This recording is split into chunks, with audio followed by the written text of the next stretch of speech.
Hello दोस्तों, स्वागत है आपका हमारे यूट्यूब चैनल जीटेक एकेडमी में।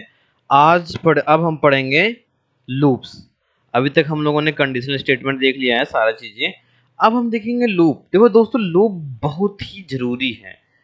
लूप एक ऐसा टॉपिक है, बहुत ही इंपॉर्टेंट टॉपिक है हमारे सिलेबस में। इस सिलेबस में सबसे इंपॉर्टेंट टॉपिक है लूप। अब लूप इंपॉर्टेंट क्यों है? ऐसा क्या कैसे जो लूप इतना इंपॉर्टेंट है, हम इसको इतना प्रायोरिटी क्यों दे रहे हैं? लूप को प्रायोरिटी देने का एक कारण है, क्योंकि इसके बिना ज़्यादातर कोई काम हो नहीं सकता है। इसके बिना कोई काम हो नहीं सकता है हमारा। बिना लूप के हम ज़्यादा मतलब कोई भी काम ऐसे नहीं कर सकते हैं। तो सबसे पहले समझते हैं लूप की प्रायोरिटी क्या क्या है। लूप का यूज किसी स्टेटमेंट या कोड ब्लॉक को बार बार एग्जीक्यूट कराने के लिए होता है। ऐसा सपोज करो कि हमें कोई ऐसा काम कराना है जो बार बार कराना है। ऐसा नहीं कि हमने एक बार करा दिया उसके बाद फिर खत्म हो गया, नहीं। हमें अगर मल्टीपल टाइम एक काम करवाना है तो उसके लिए हमें चाहिए होता है लूप। कि एनी कई एक स्टेटमेंट लगातार चलता रहे, ये कोड हमारा लगातार चलता रहे। जैसे घड़ी देखते नहीं हो, लगातार चलती रहती है घड़ी। तो वो एक स्टेटमेंट है कि हाँ, हमारी घड़ी चलती ही रहेगी, बार बार वो चलती रहेगी, कंटिन्यू चलती रहेगी। तो वो उस तरीके से जैसे ऐसे प्रोग्राम के हमें कि लगातार चलता रहे, बार बार एग्जीक्यूट कराना हो, तो उसके लिए हम लूप का यूज करते हैं। अगर देखो, अगर हम एक ही काम 10 बार करना हो तो 10 बार प्रिंट एफ लिखना होगा। सिंपल सी बात है कि नहीं? अगर हमें एक काम 10 बार करना है, सपोज करो मुझे तुम्हारा नाम या अपना नाम या किसी का भी नाम 10 बार लिखना है, तो हम उसको 10 बार प्रिंट एफ चलाएंगे, तब जाके वो लिखेगा। लेकिन अगर हम लूप का यूज करें तो देखो, अब यहाँ से एक बात समझते हैं। अगर हम एक ही काम 10 बार करना है तो 10 बार printf लिखें, या लिखें। लिखने के बजाय हम लूप का यूज कर सकते हैं। मतलब कि सपोज करो कि हमें एक प्रोग्राम printf लिखना है। जैसे मैंने एक बेसिक सा प्रोग्राम बनाया, जैसे यहाँ पे बनाया था ना, ये, हाँ, ये printf था। अब हमें यहाँ पे ये printf है, चलो हमने लिखा योर नेम, हमने एक बार की जगह हमें 10 बार चाहिए तो हम 10 बार ये लिखेंगे। नहीं तो हम यूज करेंगे लूप का। सिंपल सी बात है, लूप का बेसिक फ्लो समझो। लूप चलता कैसे है? दो वर्ड याद रखना कि स्टेटमेंट या कोड ऑफ ब्लॉक को बार मल्टी टाइम एग्जीक्यूट कराना ही लूप है। ठीक है। और दूसरा कि एक काम को अगर 10 काम 10 बार सिंगल चीज चाहिए या 10 बार एक काम करना है, तो उसके लिए हम प्रिंटर ना यूज करके लूप का यूज करते हैं।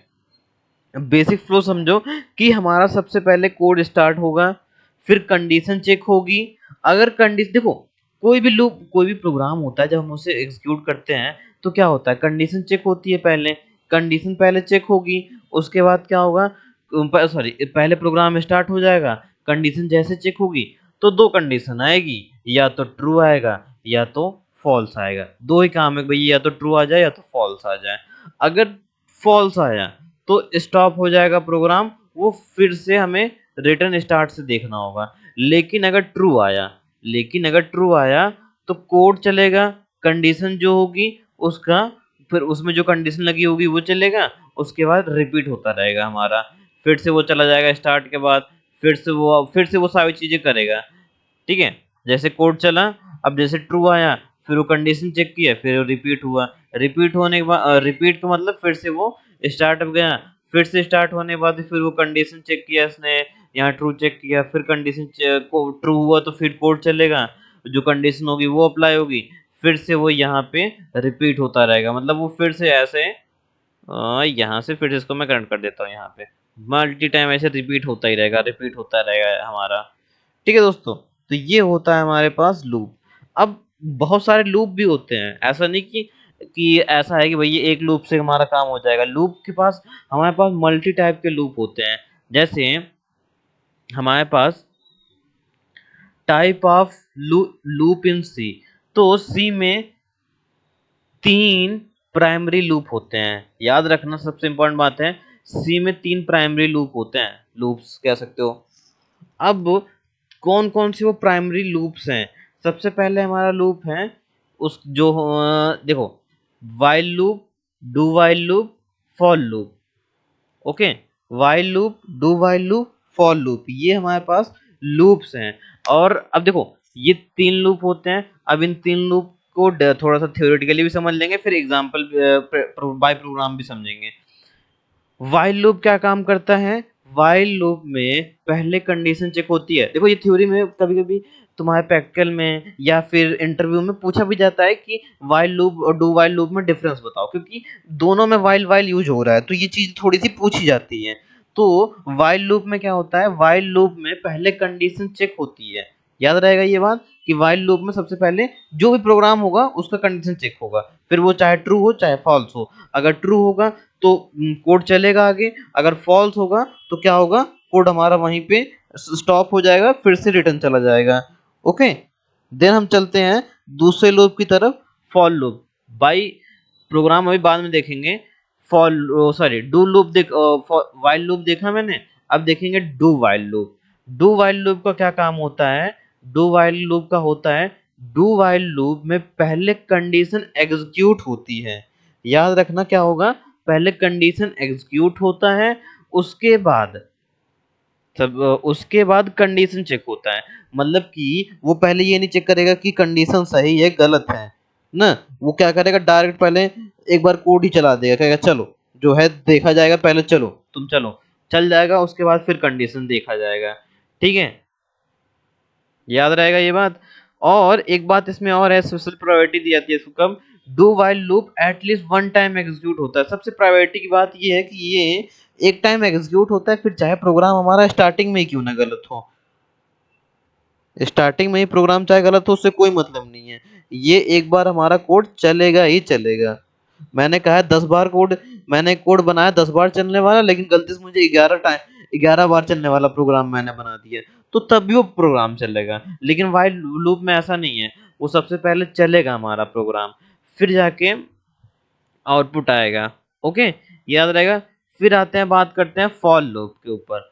फॉर लूप तब बहुत यूजफुल होता है जब पता हो कि लूप की अप्रोक्सीमेटली कितनी बार चलाना है। अप्रोक्सीमेटली कितनी बार चलाना है, मतलब ऐसे समझो कि हमें ये पता हो कि अप्रोक्स की उस कोड को या उस कोड को कितनी बार चलाना है, या उस लूप को कितनी बार चलाना है, तब जाके हम यूज करते हैं फॉर लूप का।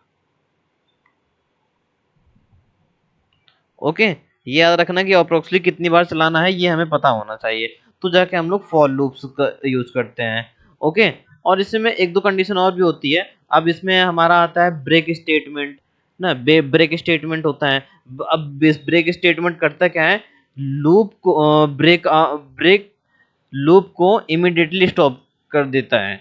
ये याद रखना कि लूप तो होता है, मतलब ये 3 लूप हो गए, उसके बाद इसके अंदर 2 कंडीशन होती है, ब्रेक एंड कंटिन्यू। ब्रेक का काम होता है लूप को इमिडिएटली स्टॉप कर देना। इसके बाद अगर कंटिन्यू की बात करें हम लोग, तो कंटिन्यू का काम होता है कंटिन्यू करंट इंटरेक्शन को स्किप कर देता है।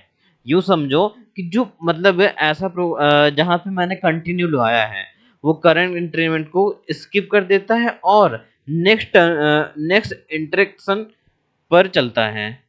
अब कैसे चलता है वो मैं प्रोग्राम समझाऊंगा, तो परेशान नहीं होना है कि मैंने कहा कि भैया 10 से लेके 5 तक चलो, या फिर 10 सॉरी सॉरी सॉरी 1 से लेके 5 तक चलो, मैंने कहा 3 पे कंटिन्यू करो, तो 3 का कंटिन्यू करने का मतलब है 3 से 1 से 5 तक तो चलेगा ही चलेगा, लेकिन उसमें 3 को स्किप कर देगा। समझ गए? ब्रेक का मतलब हो गया कि मैंने 10 से 5 तक बोला था, और नहीं नहीं नहीं नहीं, चलो 10 से 5 तक बोला था, मैंने कहा 8, अब 8 पे क्या करेगा? वो स्किप कर दे, वो 8 पे स्टॉप हो जाएगा। ठीक है, रिवर्स की तरह समझ लो। आओ हम भाई प्रोग्राम समझते हैं, तो जाके आपको ज़्यादा बेटर समझ में आएगा कि ओके ऐसे होता है हमारा ये। उसके बाद फिर हमारा नेस्टेड लूप भी होता है। अब इसमें नेस्टेड लूप भी तुम्हें थोड़ा समझाता हूँ। नेस्टेड लूप का काम होता है, जब एक लूप के अंदर दूसरा लूप होता है, तो होता है उससे नेस्टेड लूप कहते हैं। अब नेस्टेड लूप की नीड कब पड़ती है वो हम आगे देखेंगे। बाय प्रोग्राम हो तो हम आगे देखेंगे कि भैया नेस्टेड लूप की नीड कब पड़ती है। नॉर्मल सी बात है, जैसे मैंने इफ जब एक लूप के अंदर दूसरी कंडीशन चेक करनी हो, जैसे मैंने इफ एल्स के अंदर बताया था कि अगर आपकी एज इतनी है तो क्या आपके पास आईडी कार्ड है, तो जाके आप वोट देने के लिए एंट्री कर सकते हो, वरना नहीं कर सकते हैं।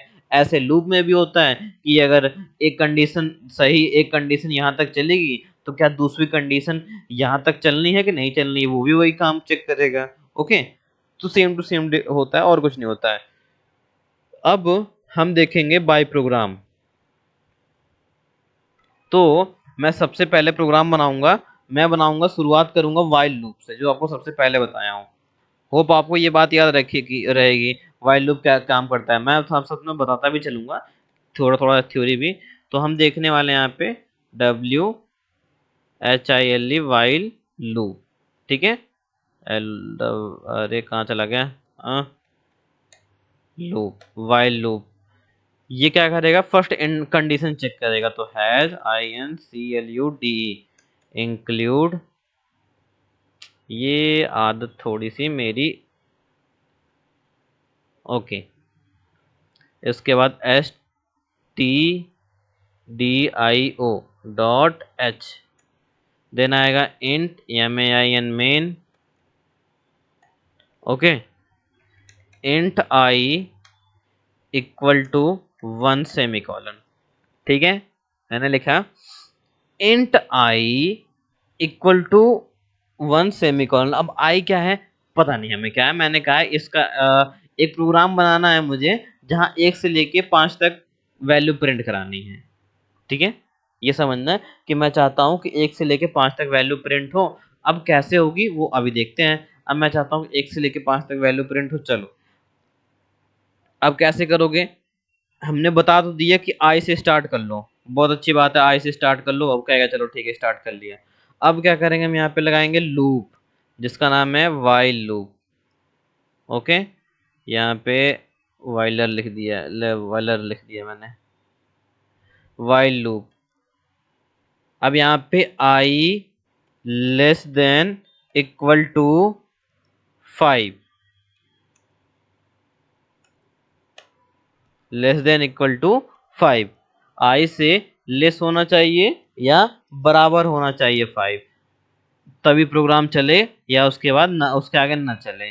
अब मैंने कहा चलो ठीक है ये अच्छी बात है, मैंने कहा यहाँ पे प्रिंट F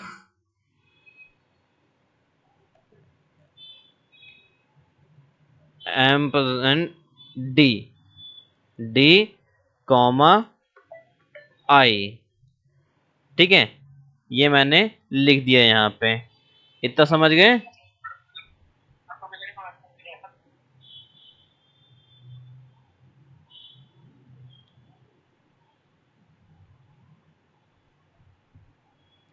अब देखो यहाँ पे अभी तक हुआ क्या है, जहाँ समझना, मैं फिर से एक बार फ्लो से तुम्हें समझाता हूँ फ्लो कैसे काम कर रहा था। Flow flow flow flow flow, हाँ। प्रोग्राम स्टार्ट हुआ, बिल्कुल, कोड हमारा स्टार्ट हो गया है। कंडीशन, अब ये कंडीशन है, ये कंडीशन है, ट्रू फॉल्स चेक करेगी। अगर ट्रू फॉल्स सही होगा तो इसके अंदर आएगा या तो बाहर चला जाएगा। अब अगर कंडीशन ट्रू होगी तो कोड चलेगा, फिर कंडीशन होगी। अब कोड तो ये है, लेकिन इसमें कंडीशन की क्या बात हो रही थी, कंडीशन की बात हो रही थी यहाँ पे आई प्लस प्लस की, ठीक है। अब आई प्लस प्लस की नीड क्यों पड़ी, ये भी एक इंपॉर्टेंट बात है कि भैया आई प्लस प्लस क्यों लगा रहे हो, बिना आई प्लस प्लस लगाए काम नहीं होगा क्या। बिल्कुल सही बात है कि नहीं होगा। क्यों नहीं होगा, एक बार मैं तुमको प्रोग्राम को सेव करता हूँ, यहाँ पे लिखता हूँ प्रोग्राम 30.cpp, सेव करता हूँ। अब कंपाइल एंड रन करूंगा, पहले प्रोग्राम को यहाँ पे सेमीकोलन छोड़ दिया मैंने, एक बार प्रोग्राम चलने देते हैं। अब देखो यहाँ पे आया है एक 1 to 5 आया है, मतलब 1 to 5 क्यों आया, 1 to 5 इसलिए आया है ऐसे, पहले यहाँ पे इसने चेक किया आई इक्वल टू ये 1 है, तो यहाँ पे आया वाइल लूप में इसने कहा कि आई 1 लेस देन 5 है, उसने बोला हाँ, फिर उसने कहा चलो अंदर चलते हैं। अच्छा प्रिंटफ लगाना है, आई लिखना है, तो आई में अभी अभी है क्या, आई में आई इक्वल टू यहाँ पे 1 है, तो उसने 1 प्रिंट कर दिया। फिर इसने कहा कि यहाँ पे आई प्लस प्लस, तो आई प्लस प्लस मतलब आई 1 से क्या हुआ 2 हो गया, फिर 2 हो गया, फिर रिटर्न चला गया। कहाँ गया रिटर्न, रिटर्न बाहर फिर से 1 के पास आ गया, यहाँ से तो वो रिटर्न चला गया ना कि 2 है, चलो आगे बढ़ो, 2 यहाँ पे चेक हुआ, फिर यहाँ पे कोड चला, फिर कंडीशन चेक हुई, फिर वो आगे बढ़ा है। इसी तरीके से वो कंटिन्यू कंटिन्यू करते करते जैसे यहाँ पे 5 हुआ, यहाँ पे जैसे ही 5 हुआ, 5 5 अब यहाँ पे पूछा जा रहा है 5 लेस देन इक्वल टू 5, तो उसने कहा हाँ है, 5 लेस देन इक्वल टू है, ऐसा तो है कि नहीं कि ये नहीं है, तो उसने कहा चलो ठीक है, यहाँ पे यहाँ प्रिंट करो। फिर अब ये क्या हो गया 6 जब रिटर्न किया, तो यहाँ पे क्या हुआ, यहाँ पे आई 6 लेस देन इक्वल टू, हमने 5 चेक किया, कह रहा है नहीं भैया 6 तो लेस नहीं है 5 से, वो तो ग्रेटर हो गया। फिर यहाँ पे क्या हुआ, स्टॉप हुआ प्रोग्राम। अब मैं जैसे यहाँ पे रन करूंगा तो ये 1 टाइम चलेगा। ओके, मतलब प्लस लगा के तुम समझ गए। अब देखते हैं अगर विदाउट प्लस लगा दें यहाँ पे, और हम यहाँ पे 1 लिख देते हैं तो क्या होगा। अब देखो जब मैं प्रोग्राम को कंपाइल एंड रन करूंगा तो यहाँ पे ये हो गया कंटिन्यू लूप, ये चलता ही जाएगा, ये रुकेगा ही नहीं प्रोग्राम। क्यों, क्योंकि अब ये लूप में कहीं चेक ही नहीं हो रहा है, कंडीशन ही कहीं नहीं चेक हो रही है।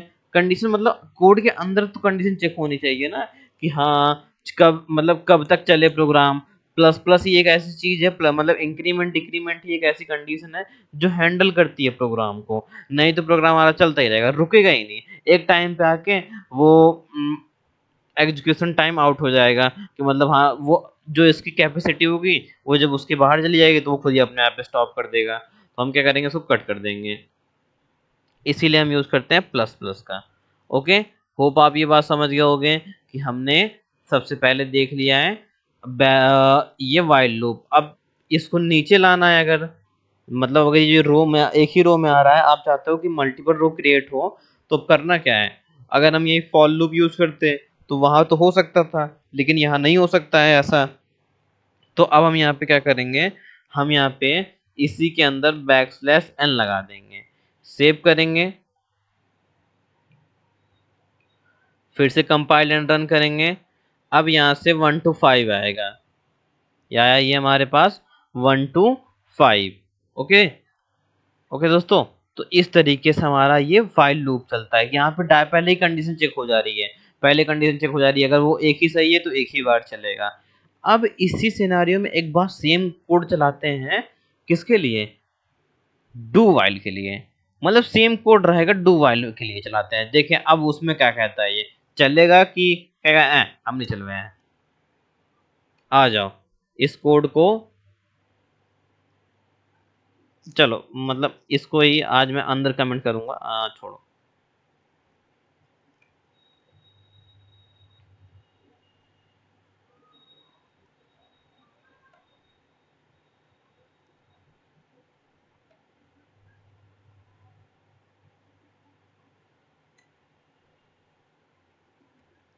एक गलती हो गई, गलती क्या हो गई, ये हेडर फाइल जो है सबसे ऊपर लगा देता हूं मैं, अब सही है। ठीक है, वाइल लूप हो गया। अब यहाँ पे देखेंगे do, WHILE while loop, int MAIN main,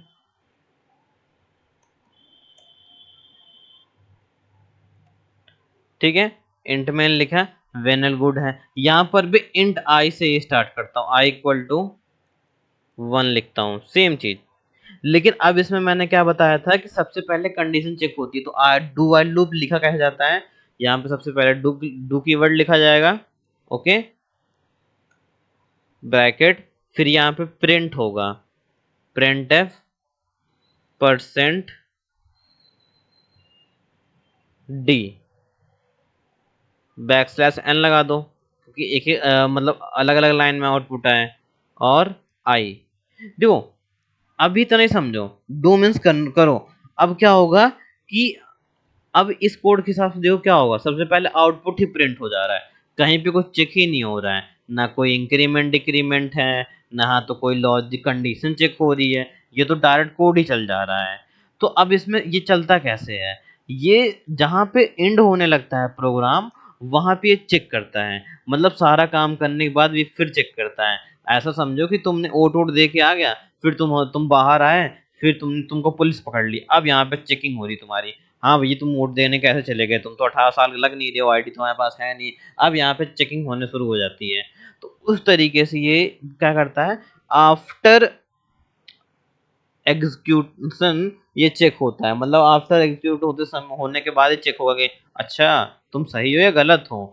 तो अब क्या होगा, इसके अंदर तो आई प्लस प्लस होगा, तब भी ये नहीं चेक करेगा, ये तो चलता ही जाएगा चलता जाएगा। अगर एक ना लगाते हैं तो एक ही बार चलता है, और अगर लगा दिए हैं तो कंटिन्यू चलता रहेगा, अभी भी कोई मतलब नहीं है। अब यहाँ पे आते हैं, इसके बाद यहाँ पे लिखते हैं WHILE वाइल, यहाँ पे चेक होता है आई लेस देन इक्वल टू 5, यहाँ पे चेक होगा, ये उल्टा चलता है। ये ऐसे चेक होता है कि पहले वेरिएबल इनिशियलाइज हो गया हमारा, ओके, डिक्लेरेशन हो गया हमारा, उसके बाद डू कीवर्ड लिखा जाएगा, देन इसके डू कीवर्ड के अंदर हम क्या प्रिंट फंक्शन लिखेंगे, उसके बाद इंक्रीमेंट लगाएंगे, देन प्रोग्राम के बाद हम कंडीशन चेक करेंगे। मतलब ये 1 है तो 1 प्रिंट होगा, और यहाँ सेमीकोलन लगाना भूल गया हूँ, ये 1 प्रिंट करेगा, फिर ये 1 को 2 कहेगा कि भैया 1 प्लस प्लस 2 हो गए, फिर यहाँ पे अब चेक करेगा कि ओके चलो चेक करते हैं 2, okay 2 less than equal to 5 कहेगा, हाँ चलो अब वो चलेगा। फिर से प्रोग्राम को सेव करता हूँ, कंपाइल एंड रन करता हूँ, तो देखो 1 to 5 ये भी आया है। लेकिन इसमें एक गलती है, गलती क्या है दिखाता हूँ मैं तुमको। अगर मैं यहाँ पे 6 लिखता हूँ तो अब 6 लेस देन 5 है नहीं ना, नहीं है, ये तो है ही नहीं। अब मैं अगर प्रोग्राम को रन करता हूँ, ध्यान से देखना, अब मैं अगर प्रोग्राम को यहाँ पे कंपाइल एंड रन करता हूँ तो ये 6 प्रिंट कर दिया है, लेकिन ऐसा वहाँ तो हुआ नहीं, वो तो 6 आउटपुट ही नहीं दे रहा था कभी।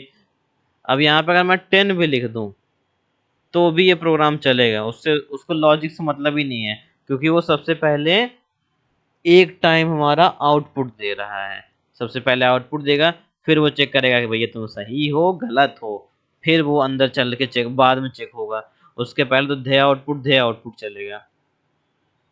ओके दोस्तों, अब देखते हैं हम फॉर लूप। फॉर लूप कब चलाते हैं, जब हमें पता हो कि लूप की अप्रोक्सीमेटली कितनी बार चलना है। अब इसमें एक चीज मस्त चीज है, दिखाता हूँ तुमको। इतना बड़ा प्रोग्राम नहीं होता है ये, बहुत छोटा सा प्रोग्राम होता है, लेकिन हाँ थोड़ा सा डिफिकल्ट प्रोग्राम भी होता है, ऐसा नहीं कि छोटा प्रोग्राम है तो लिख दो हो जाएगा, लेकिन उस हर छोटी चीज में लॉजिक बहुत बड़ा छिपा होता है। आ जाओ देखते हैं। ओके, अब यहाँ पे देखेंगे हम लोग FOR for loop, okay, for loop. अब यहाँ पे फॉर कीवर्ड लिखेंगे, सॉरी सॉरी पहले तो प्रोग्राम तो लिख लें, इंट मेन, जैसे तुम लोग पता है पहले से कि मैं क्या करता हूँ, ऊपर ही हेडर फाइल लगा देता हूँ, पहले तो यहाँ लगाता था, अब डायरेक्ट ऊपर ही लगा देता हूँ। इंट मेन, इंट मेन के अंदर हम क्या करेंगे, फॉर लिखेंगे डायरेक्ट। फॉर लूप में सबसे अच्छा मतलब माय फेवरेट टॉपिक कह सकते हो, या माय फेवरेट लूप कह सकते हो फॉर लूप की, बहुत मस्त चीज है। यहाँ पे हमने क्या किया, फॉर लूप इनिशियलाइज किया है, इसी के अंदर वेरिएबल को भी डिक्लेयर मतलब इनिशियलाइज कर सकते हो तुम, वेरिएबल भी बना सकते हो, जैसे मैंने लिखा इंट आई इक्वल टू 1, इसी के अंदर ही, ऐसा नहीं कि बाहर जाओ, अरे सब काम इसी के अंदर हो जाता है। सेमी कॉलन, उसी के बाद यहाँ पे क्या होता है साथ साथ में, आई लेस देन इक्वल टू 10, ये भी चेक हो, मतलब कंडीशन भी चेक होगा, क्या बात है कि मतलब वहीं पे स्टार मतलब इनिशियलाइज वेरिएबल इनिशियलाइज कर लो, अपना वैल्यू भी दे दो, और उसके बाद कंडीशन भी चेक कर लो, और इंक्रीज डिक्रीज कंडीशन भी लगा दो, एक ही लाइन में सब कुछ हो गया, सब कुछ खत्म भैया एक ही लाइन में। एक ही लाइन में हमने क्या किया, वेरिएबल भी बना लिया अपना, कंडीशन भी चेक कर ली, इंक्रीज डिक्रीज भी कर लिया है। और साथ में यहाँ पे PRINT प्रिंटफ, यहाँ पे हमने क्या लिखा है, dot comma %d \n, i। अब प्रोग्राम तुम समझ गए हो कि एक से चलेगा, कहाँ तक जाएगा, 10 तक जाएगा हमेशा। पहले ये क्या चलेगा, आई 1 है तो यहाँ पे i greater less than equal to 10, कहेगा हाँ भैया लेस ही है अभी आई, चिंता ना करो। फिर वो अब यहाँ पे चलेगा, कहेगा 2 हो जाओ, फिर उसने कहा ठीक है 2 हो गया, लेकिन 2 हो गया तो उससे थोड़ी मतलब है, वो तो अभी एक ही प्रिंट करेगा, आई तो 2 होगा, हो तो गया, लेकिन पहले उसके पास मिला क्या, एक, वो एक चला है हमारा, एक चलने के बाद फिर हो जाएगा, कहेगा नया नया नया नया, एक तो पहले से एक एक याद करो कि वहां पे उन्होंने 2 दिया था हमको, तो वो 2 लेगा, फिर चेक करेगा आगे, इसी तरीके से चेक करता चलेगा। अब कितने टाइम चलेगा, 10 टाइम चलेगा। सेव करते हैं, कंटिन्यू करते हैं, प्रोग्राम को रन कराता हूँ। तो देखो ये रहा आउटपुट, 1 to 10 आया ना आउटपुट, मतलब सिंपल सा, ज़्यादा मेहनत नहीं करनी पड़ी, हो गया। अब अगर ये हमें 1 से लेकर 10 तक लिखना होता तो क्या करते हैं, प्रिंट एफ में 1 लिखते, 2 लिखते, 3 लिखते, 4 लिखते ना, कितनी बार प्रिंट एफ लिखते, मतलब print F 1, print F 2, print F 3, 4, 5, 6, 7, 8, 9, 10, इतनी बार हमें लिखना पड़ता, सोचो 10 बार लिखना पड़ता है। कल को अगर किसी ने बोल दिया 100 बार लिखो, तब तो हो गया हमारा। किसी ने कहा कि चलो एक प्रोग्राम बनाओ जो 100 तक नंबर प्रिंट करेगा, तब क्या करोगे, तब तो लिखे ही जा रहे हैं, खत्म ही नहीं हो रहा है, लिखे ही जा रहे हैं हम लोग, खत्म होने का नाम ही नहीं ले रहा है, पता नहीं कितना प्रिंट ऑफ हो गया। अब हमने क्या बना दिया, लूप, लूप बना दिया है। देखो यहाँ पे 10 लिखा गया है, 10 की जगह हम 100 लिख देते हैं, 1 से लेकर 100 तक चलेगा। ऐसे 200 लिख देंगे, 1000 लिख देंगे, करोड़ लिख देंगे, ये तब तक प्रोग्राम हमारा चलता ही रहेगा। ओके, जब तक इसकी कंडीशन ट्रू है, मतलब अगर 10 है तो 10 तक चलेगा, 100 है तो 100 तक चलेगा, 1000 है तो 1000 तक चलेगा, लगातार ये चलता रहेगा। तो देखो 3 चीज़ तुम समझ गए, while loop, do while loop और फॉर लूप, ठीक है, ये मेन बात होती है। उसके बाद फिर इंक्रीमेंट डिक्रीमेंट, ये तो हमारे ऊपर है कि हमें कब डेटा को रिवर्स करना है तो हम डिक्रीमेंट लगाएंगे, अगर हमें डेटा सीधा सीधा आउटपुट ही चाहिए तो हम लोग रिवर्स ना करके डायरेक्ट आउटपुट लेंगे। चलो अब जब रिवर्स की बात हो गई है तो हम ऐसा करते हैं, तो मैं एक रिवर्स का प्रोग्राम भी दिखा देता हूँ, मतलब डिक्रीमेंट लगा के भी दिखा देता हूँ इसी फॉर लूप में, जिससे तुम ये भी समझ जाओ कि रिवर्स प्रोग्राम भी कैसे होते हैं। तो रिवर्स प्रोग्राम के लिए कुछ नहीं करना होगा हमें,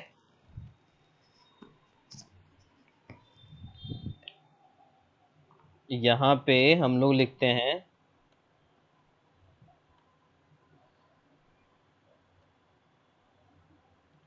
रिवर्स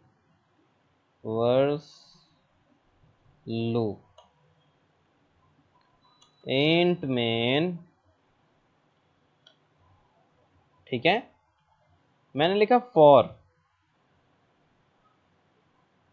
अब देखो जब रिवर्स की बात हो रही है तो इंट आई इक्वल टू क्या करोगे, मतलब मैंने कहा है कि पहले जब प्रोग्राम चला करता था तो 1 से 10 तक चला करता था, मैंने कहा चलो 10 से 1 तक चलाओ, तो 10 से 1 तक चलाने के लिए तुम लोग क्या करोगे, सबसे पहले 10 लिखोगे, जहां से कहा जा रहा है वहीं से स्टार्ट करो, ठीक है।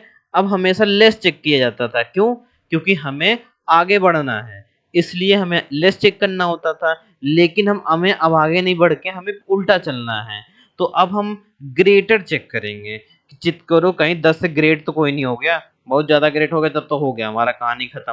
तो हम क्या कहेंगे कि I great equal to 1,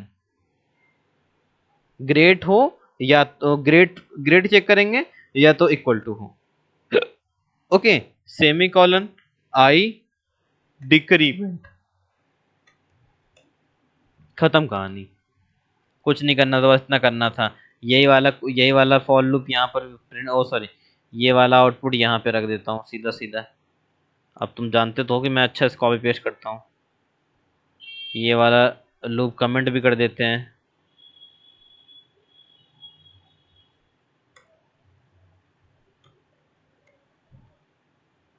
save किए, कंटिन्यू करें, 10 to 1 हो गया, डन डन। इतने करना होता है। मतलब रिवर्स के टाइम पे हमें सबसे इम्पोर्टेंट बात याद रखनी है कि कौन कह रहा है कि कहाँ से कहाँ तक चलना चाहिए। मतलब कैसा भी लूप हो, कोई भी कंडीशन हो, ये मत सोचना कि हड़बड़ाना नहीं है। तुम्हें बस ये समझना है कि जहां से स्टार्ट करना है वो वैल्यू पहले रहेगी। फिर हमें हमेशा ग्रेटर देन चेक करना है, क्योंकि उल्टा चलने मतलब ये वहां पे ग्रेट इसलिए चेक करोगे कि जो करंट वैल्यू है उससे ज्यादा नहीं होना चाहिए, उसके बराबर हो जाए तो बहुत दिक्कत, कोई दिक्कत नहीं है। वो उसके बराबर चलेगी तो दिक्कत, कोई दिक्कत नहीं है। लेकिन अगर पता चला मैंने 100 से 10 तक कहा तो निगेटिव में चले गए, 1 -1 -2 इस तरीके से आउटपुट आने लगा, तब तो गड़बड़ हो गया।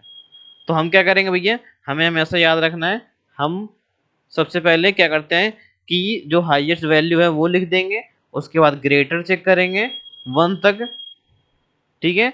उसके बाद फिर क्या करेंगे, डिक्रीमेंट लगा दिए, कहानी खत्म, हो गया। यही रिवर्स था, यही हमने रिवर्स कर दिया है, और ज्यादा कुछ नहीं होता है इसमें।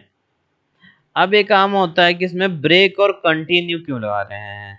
ब्रेक और कंटिन्यू बात आ रही थी ना, ब्रेक और कंटिन्यू की, तो मैं तुम्हें और सिखाता हूँ ब्रेक और कंटिन्यू। कुछ करूंगा नहीं, कोई प्रोग्राम नहीं लिखूंगा, जो पहले से प्रोग्राम बने हुए हैं उसी में लगा के दिखाऊंगा, तब जाकर तुम्हें और अच्छे से क्लियर होगा। जैसे ये प्रोग्राम पहले से बना हुआ है, इसी में ही ब्रेक और कंटिन्यू लगाऊंगा। तो यहाँ पे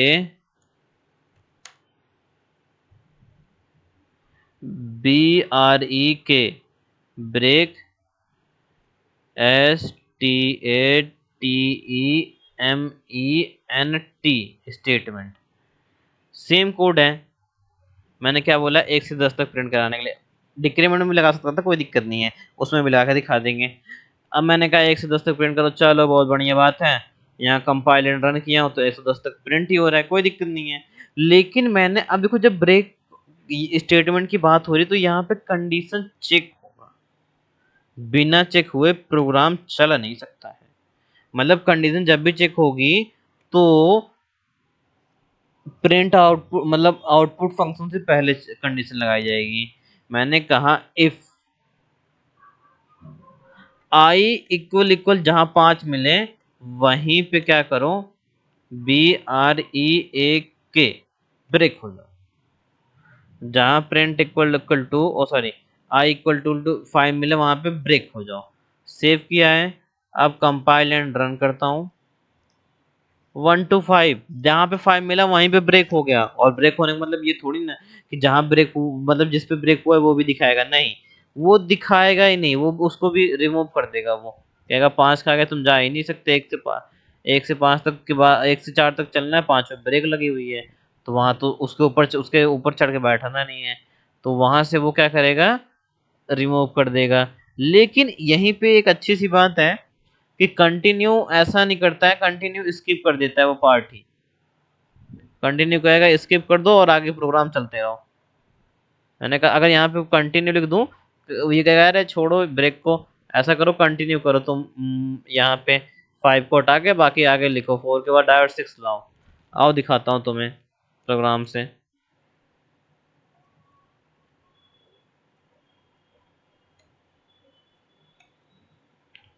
ओके, हाँ ये रहा। यहाँ पे चलो ये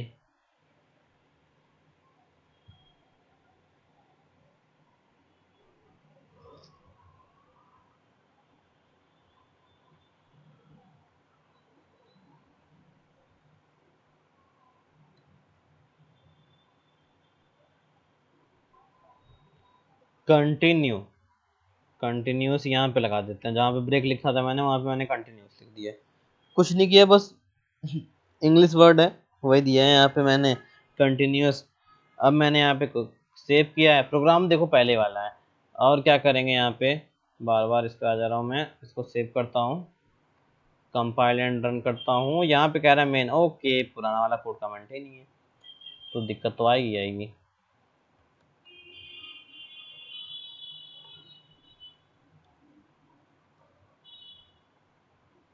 सेव करके मैंने किया कंटिन्यू, यो तेरी के आगे हमारा 1 2 3 4 5 है, 5 कहाँ चला गया, एस्केप हो गया। मैंने बताया था ना कि होता क्या है ये कंटिन्यूअस क्या करता है, कंटिन्यूअस करंट इनिशियलाइजेशन को स्किप कर देता है और नेक्स्ट इनिशियलाइजेशन पर चलता है।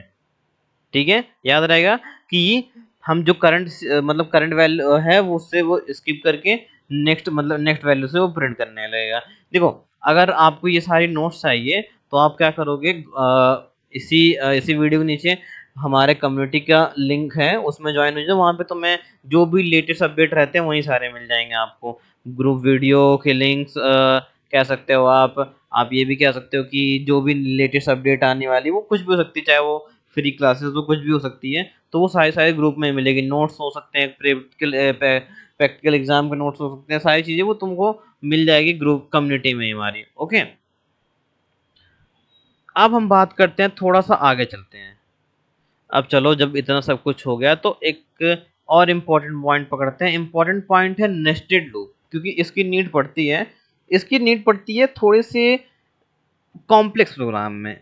ठीक है, नेस्टेड लूप ऐसे सपोज करो कि हमें टेबल प्रिंट करना है ना, टेबल प्रिंट करना है, या हमें दो दो लूप एक साथ चलाने हैं, दो दो कंडीशन एक साथ एग्जीक्यूट करानी है, मल्टीपल कंडीशन एक साथ एग्जीक्यूट करानी है।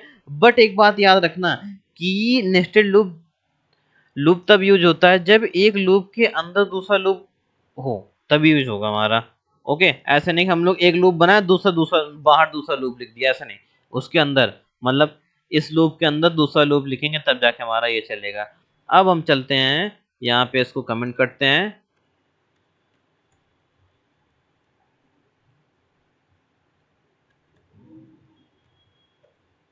दैट्स इट, यहाँ पे लिखता हूं मैं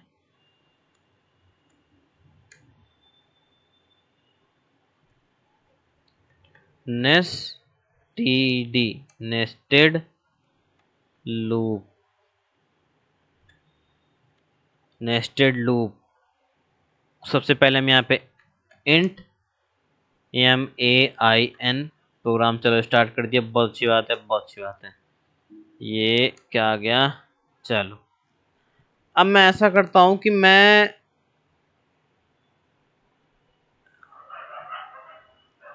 चाहता हूं कि एक दो तीन एक दो तीन एक दो तीन तीन रो में लिख के आए।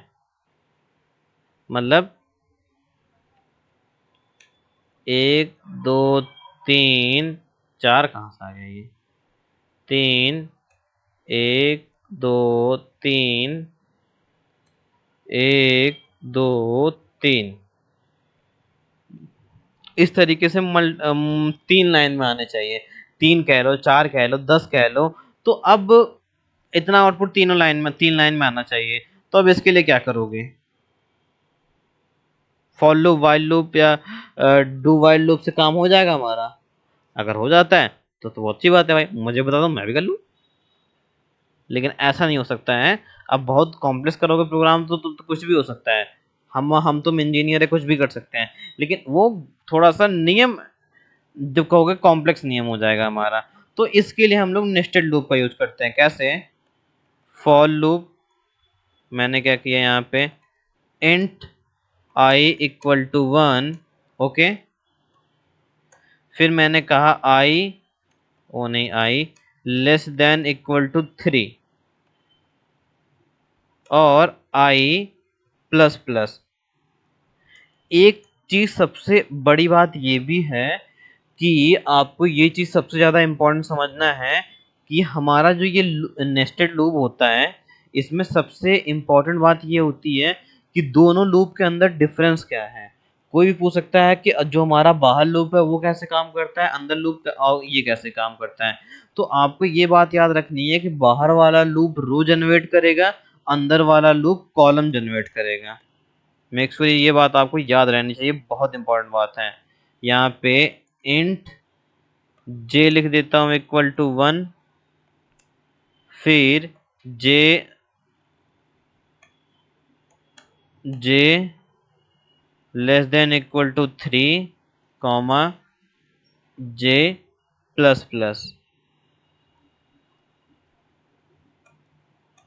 ओके दोस्तों, हमने क्या किया, मैंने यहाँ पे लिखा है, ये जो हमारा रो है, पहला रो, ये हमारा पहला फॉर्म फॉर लूप ये क्या करेगा, रो जनरेट करेगा, मतलब ये वाली रो बनाएगा, ये वाली रो बनाएगा।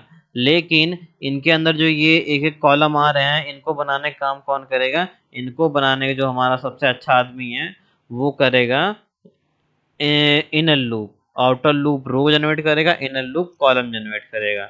ओके, तो कुछ पल के लिए हम इसको स्टॉप करते हैं और एक काम करता हूं, मैं यहाँ पे आपको एक चीज दिखाता हूँ। मैं यहाँ पे इसी के अंदर क्या करूंगा, print %d i और \n लगा देता हूँ एक के नीचे एक आने के बाद। अब प्रोग्राम को सेव करता हूँ, कंपाइल एंड रन करता हूँ, तो देखो 1 2 3 आया है, आया ना 1 2 3, मतलब ये हमारे पास 3 आ गए हैं, मतलब 3 रो बन गए। अब अगर तुम चाहते हो कि अब इनके अंदर एक के मतलब ये रो बन गए कॉलम, इसके बाद हमें दूसरा चाहिए, तीसरा चाहिए, तो उसके लिए तुम्हें क्या करना पड़ेगा, अब यहाँ पे हमें ये नहीं लिखना है, अब हमें यहाँ पे लिखना है, इसको हटा देते हैं, यहाँ पे ओनली \n रखेंगे, क्योंकि भैया तुम एक के बाद एक रो जनरेट करते रहना, उसका वही काम है। मतलब ऐसा नहीं कि ऑटोमेटिकली वो रो जनरेट कर देगा, वो रो जनरेट करेगा, बट वो मैं वो अपने आप समझ रहा होगा कि ये रो है, वो कॉलम है, लेकिन हम आप क्या समझते हैं, हम आपको तो इस तरीके से समझ में आता है, ज़्यादा टेक्निकल हमें आपको समझ नहीं आता है, तो हम आप ऐसे ही समझेंगे मैथमेटिकल टर्म्स से, तो उसके लिए हमें यहाँ पे की नीड पड़ेगी। दूसरा यहाँ पे प्रिंट एफ यूज़ करेंगे और d कॉमा नहीं यूज करना है, कॉमा आई, सेमी कॉलन लगाता हूँ यहाँ पे। अब अगर प्रोग्राम को कंपाइल एंड रन करोगे तो यहाँ पे आएगा 112233। क्यों, क्योंकि इस वाले रो में ना 123 लिख के आ रहा था, इसलिए वो 112233 ऐसे दे रहा है ना, लेकिन हमें ऐसे तो चाहिए नहीं, हमें चाहिए 123 123 123, इस तरीके से चाहिए।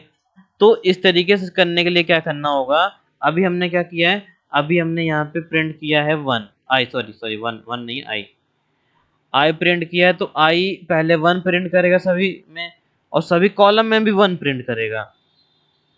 टू, टू जब होगा तो सारे रो में भी टू करेगा और सारे कॉलम में भी टू रखेगा, मतलब कॉलम में भी टू रखेगा और सारे रो में भी टू रखेगा और सारे कॉलम में भी टू रखेगा।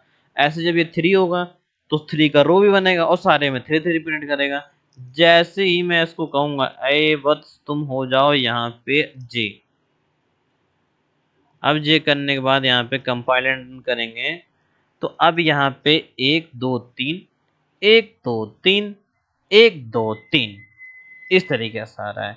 क्यों, क्योंकि ये कितने कॉलम बनाएगा, ये बनाएगा 1 2 3, मतलब 3 ही कॉलम बनाएगा, इससे ज़्यादा बना नहीं सकता है। तो जब भी एक बार ये प्रोग्राम चला तो एक रो जनरेट कर दिए इसने, हाँ एक रो जनरेट कर दिए, उसका अंदर आउटपुट कौन भरेगा, ये वाला कॉलम भरेगा, तो ये चलेगा एक आई जे से लेके ओ सॉरी J1 से लेके J3 तक चलेगा। अब ये क्या करेगा, यहाँ पे हमने जैसे ये एक है तो सबसे पहले एक कॉलम में एक, फिर वो दूसरा चला, दूसरा बन, फिर ये क्या करेगा, कहेगा यार एक कॉलम में 3 बार चलना है तुमको, ऐसा नहीं कि एक ही बार चलना था। j=1 कह रहा है, ठीक है चल गए। अभी कह रहा है अरे यार 3 है यहाँ पे, तो कह रहा है ठीक है चलो दूसरी बार चल जाते हैं, क्या चल गए। फिर कह रहा है अरे एक बार और, फिर कह रहा है ठीक है चल गए। फिर एक बार और, क्यों, क्योंकि जे इंक्रीमेंट करके दे रहा है ना, उसने कहा कि तीसरे के बाद फिर कहा एक में एक बार और, वो आया कह रहा अरे अब नहीं चल सकते, तीसरा 3 तक वैल्यू चेक कर रहा है। ओके, समझ गए। फिर से ध्यान समझ लो कि ये क्या करता है, रो जनरेट करता है, ये क्या करेगा, रो जनरेट करेगा हमारा, और दूसरा इसके अंदर का लूप हमारा क्या करेगा, कॉलम जनरेट करेगा। जैसे एक बार ये चला तो एक बार एक आया, ध्यान समझना कि एक बार ये चला है तो यहाँ पे मैं लिखता हूँ ऐसे करके कि एक बार ये चला तो एक आया। ओके, एक रो बना, अब एक रो के अंदर क्या लिखा जाएगा, एक रो के अंदर ये चलेगा। अब ये कहेगा चलो j=1, तो कंडीशन इसने 3 तक चेक की, कह रहा ठीक है चल गए, एक बार रो कॉलम चल गए।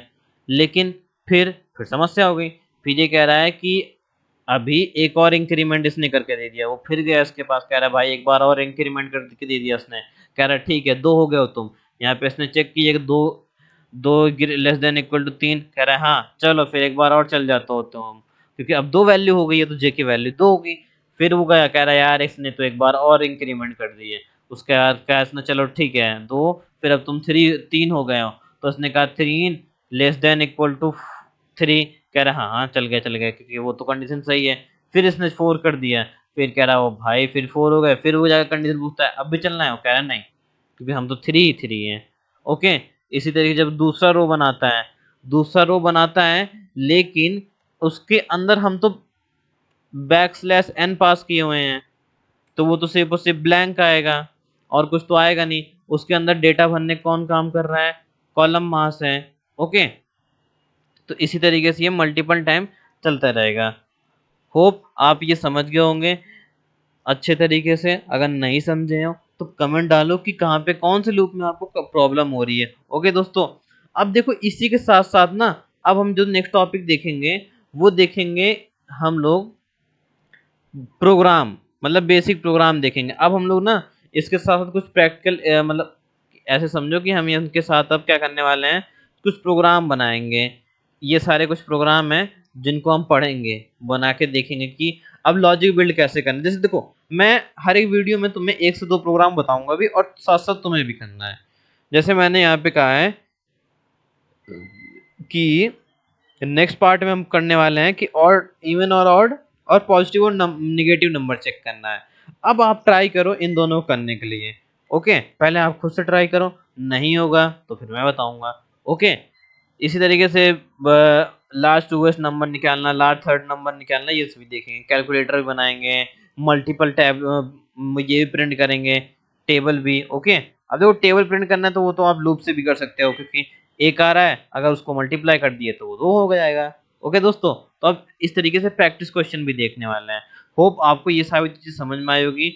हमने सारे लूप कवर कर लिए, for, while, do while, nested देख लिया है, ब्रेक देखा है, कंटिन्यू देखा है। अब इसमें से जो टॉपिक आपको ना समझ में आ रहा हो वो आप हमें एक बार बताइएगा, फिर मैं बताऊंगा। बाकी अभी के लिए tata, bye bye, have a good day. Comment जरूर आप डालिएगा, सब्सक्राइब कर लीजिएगा चैनल को, जिससे आपको लेटेस्ट अपडेट मिलते रहे। साथ ही साथ आप इसी वीडियो के डिस्क्रिप्शन में हमारी कम्युनिटी की लिंक पड़ी हुई है, वो भी ज्वाइन कर लेना, जैसे आपको आपके मतलब एज अ टेक्निकल की दुनिया में क्या आपको अपडेट हम दे रहे हैं, क्या नई चीज़ें सिखाने वाले हैं, सब कुछ देते रहेंगे। Okay, have a good day दोस्तों।